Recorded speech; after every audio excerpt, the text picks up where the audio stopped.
Bonjour.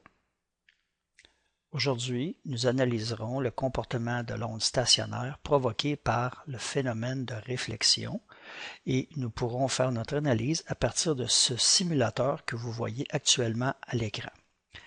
Donc, ce que l'on voit actuellement en vert dans le graphique du haut représente l'onde incidente, c'est-à-dire l'onde sinusoïdale générée par une source électrique. Et comme on peut le voir, l'onde a un déplacement actuellement vers la droite.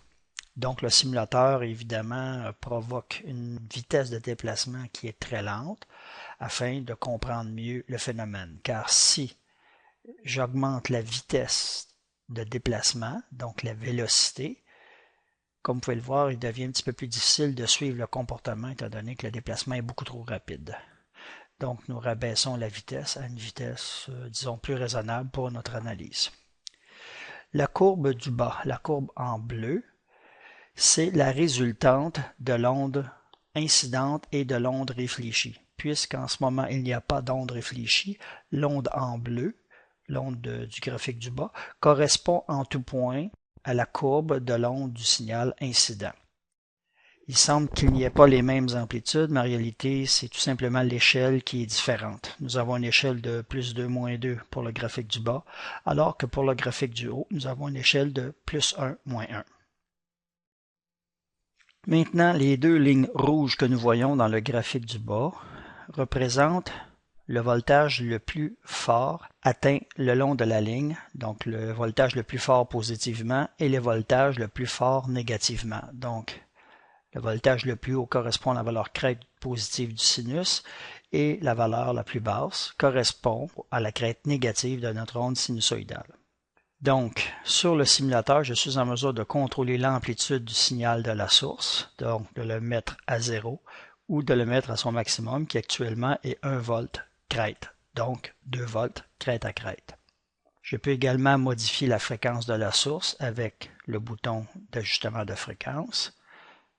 Donc, ici, je peux avoir 10 cycles de mon sinus dans l'écran ou, à la limite, un seul cycle de sinus dans mon écran. Pour l'instant, je vais le placer à 2 cycles dans l'écran.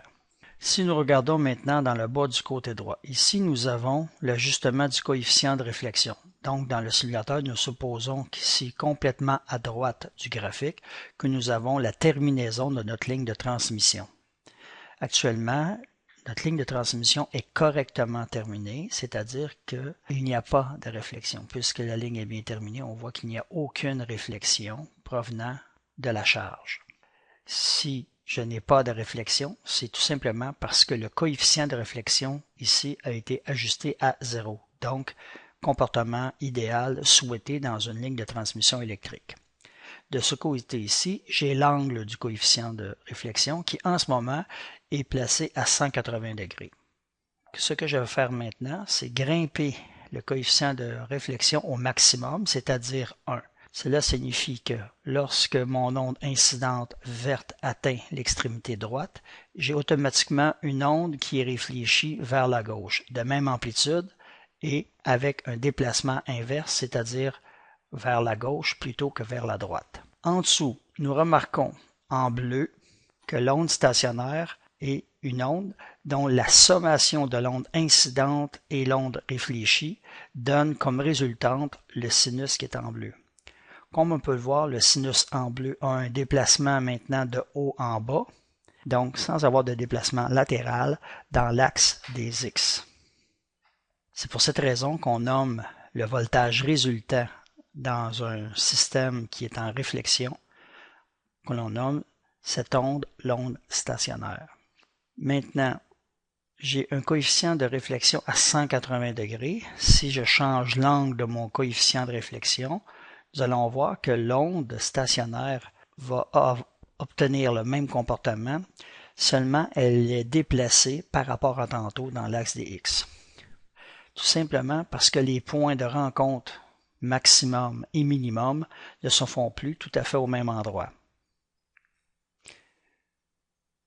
Nous remarquons que les points creux, les minimums, sont maintenant situés dans cette position. Alors que précédemment, si je ramène au coefficient précédent, on voit maintenant qu'il y a un minimum d'ondes stationnaires complètement à l'extrémité droite du graphique du bas, et nous voyons que les points minimums se succèdent par la suite. Si je ramène à 0, nous voyons que l'onde stationnaire est maintenant maximum à l'extrémité droite du graphique, et un petit peu plus loin vers la gauche, on obtient notre minimum.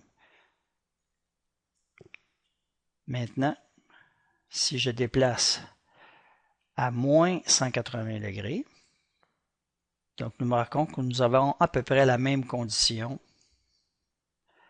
que nous avions lorsque notre angle de phase du coefficient de réflexion était calibré à 180 plutôt que moins 180.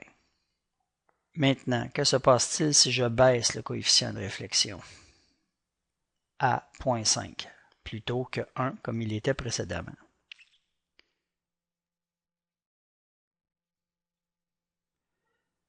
Nous remarquons que l'onde résultante stationnaire a maintenant un déplacement vers la droite, mais nous remarquons que les points les plus creux obtenus et les plus hauts obtenus sont différents des valeurs qu'on avait précédemment. Le maximum est moins haut et le minimum est moins bas.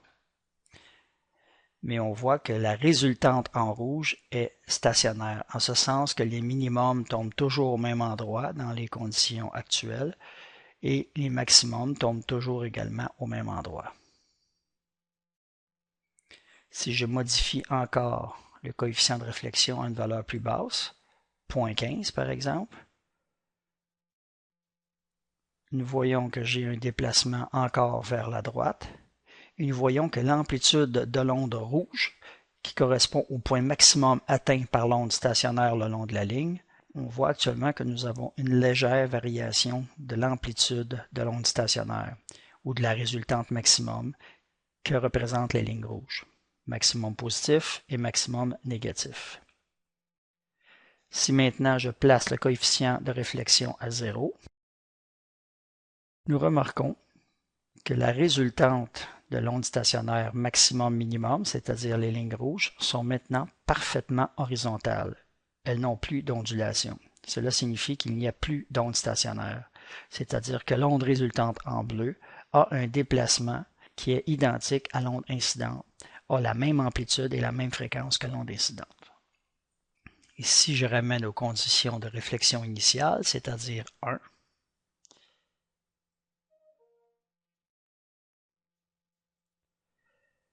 nous voyons que l'onde stationnaire en rouge oscille maintenant à des points maximum qui correspondent au double de l'onde incidente parce que si nous avons une réflexion totale, l'amplitude crête de l'onde incidente est de plus 1, l'amplitude crête de l'onde réfléchie sera également de plus 1, donc au moment où la sommation sera maximum, nous aurons plus 1, ce qui signifie une amplitude de plus 2 volts.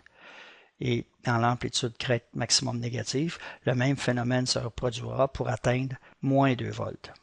Et lorsque le plus 1 et le moins 1 se rencontrent, nous obtenons 0, ce qui représente les points d'intersection minimum qu'il y a ici. Ce que nous voyons actuellement sur l'écran, c'est la condition extrême de l'onde stationnaire, c'est-à-dire la pire situation. Toute l'énergie transmise vers la charge est complètement réfléchie vers la source.